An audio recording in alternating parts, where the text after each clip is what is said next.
Ahli psikologi forensik Reza Indragiri Amril menilai Barada Richard Eliezer hanya bertanggung jawab separuh dalam kasus pembunuhan berencana terhadap Brigadir Yosua. Sebab Richard dinilai memiliki pemahaman atas perbuatannya namun tertekan oleh jiwa korsa. Hal tersebut disampaikan Reza dalam sidang di Pengadilan Negeri Jakarta Selatan pada Senin 26 Desember 2022. Baik, terima kasih saudara ahli. Saya mau bertanya kepada saudara ahli psikologi forensik mengenai apa yang tadi saudara ahli jelaskan tentang Milgram ya. Pertama-tama mengenai masalah kepatuhan seseorang untuk melakukan perbuatan jahat atau buruk tergantung sosok pemberi perintah, punya otoritas atau tidak. Dalam hal ini pemberi perintah berpangkat Irjen Pol. Penerima perintah berpangkat Barada, sekitar 18 beda level kepangkatan mereka. Yang kedua, busana yang dipakai oleh pemberi perintah berpakaian polisi, baju dinas. Yang ketiga, perintah itu diberikan secara otoritatif di tempat kerjanya penerima perintah. Keempat, apakah berada di ruang sama? Mereka berada di ruangan yang sama dalam jarak yang cukup dekat. Tergantung lisan, cara menyampaikan perintah. Nomor 5. Jelas sekali dalam peristiwa ini, saudara FS mengatakan, "Woi, kau tembak cepat, cepat kau tembak." Ada semacam tekanan yang kuat kepada si penerima perintah. Jika melihat semua kategori yang ahli jelaskan tadi, menurut hemat kami memenuhi unsur-unsur yang ini semua.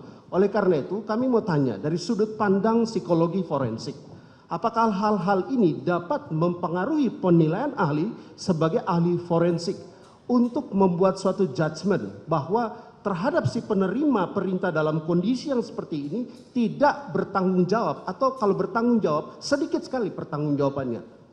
Silakan. Saudara penasihat hukum ini meminta saya untuk membuat judgement ya? Membuat judgement. Okay. Secara psikologi forensik. Ya, izin majelis, jadi saya membuat judgement itu. Tadi sempat saya sampaikan bahwa di khazanah psikologi forensik untuk menakar pertanggungjawaban seseorang dibutuhkan dua hal yang harus ditelaah. Pertama, yang disilakan sebagai cognitive competence, yaitu capacity for understanding, yaitu seberapa jauh kapasitas untuk memahami perbuatan yang dia lakukan. Dan yang kedua adalah volitional competence, berarti berbicara tentang kehendak yang bersangkutan untuk menampilkan perbuatan tersebut. Kedua hal ini harus terus-menerus digunakan untuk menjudge seseorang. Nah, secara meso, tadi sudah saya sampaikan bahwa interaksi antara Richard Eliezer dan Verdi Sambo harus dipahami secara spesifik, harus dipahami secara konkret. Saya tidak tahu spesifik atau konkretnya seperti apa relasi mereka pada saat itu. Di ruangan itu saya tidak tahu. Tapi yang jelas saya sampaikan tadi beberapa temuan Milgram yang barangkali relevan untuk juga dicermati, dikaji dalam persidangan ini. Dan juga jangan lupakan dimensi makro bahwa boleh jadi terhadap Richard Eliezer ini tekanan sebagaimana disebutkan oleh penasihat hukum tidak hanya datang dari Verdi Sambo. Tapi pada dasarnya Richard Eliezer ini sebagai individu yang dinaungi oleh sebuah kultur tertentu di kantornya. Kultur yang saya sebut tadi sebagai jiwa korsa. Apakah yang terjadi kemudian merupakan salah satu contoh jiwa korsa menyimpang, code of silence? Tentu saja saya tidak tahu. Tetapi paling tidak kalau kita hitung-hitungan di atas kertas, berbicara tentang probabilitas, tampaknya saya menjudge ini, Richard Eliezer punya cognitive competence. Artinya dia punya pemahaman tentang apa yang dia lakukan. Namun boleh jadi ada persoalan serius terkait dengan volitional competence, yaitu terkait dengan seberapa jauh sesungguhnya kehendak Richard Eliezer untuk melakukan perbuatan jahat tersebut. Hitung-hitungan. Sebagaimana tadi sempat saya sampaikan. Ketika cognitive competence-nya ada, yaitu pemahamannya ada, sementara kehendaknya katakanlah tidak ada, maka boleh jadi yang bersangkutan masuk dalam kategori partially responsible, bertanggung jawab separuh atas perbuatannya.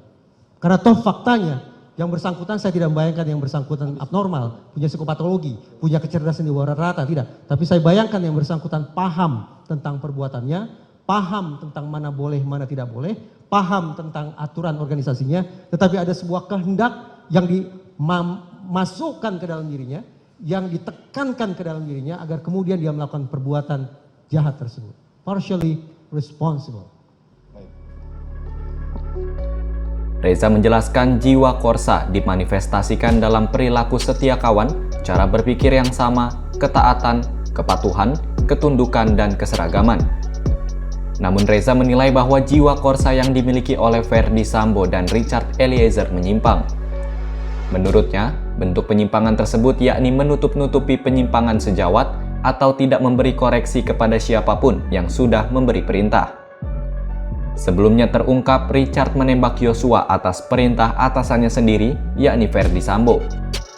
Atas perbuatan tersebut, Sambo dan Richard didakwa dengan pasal 340 KUHP, subsidiar pasal 338 KUHP, jangto pasal 55 ayat 1 ke 1 KUHP, dan jangto pasal 56 ke 1 KUHP.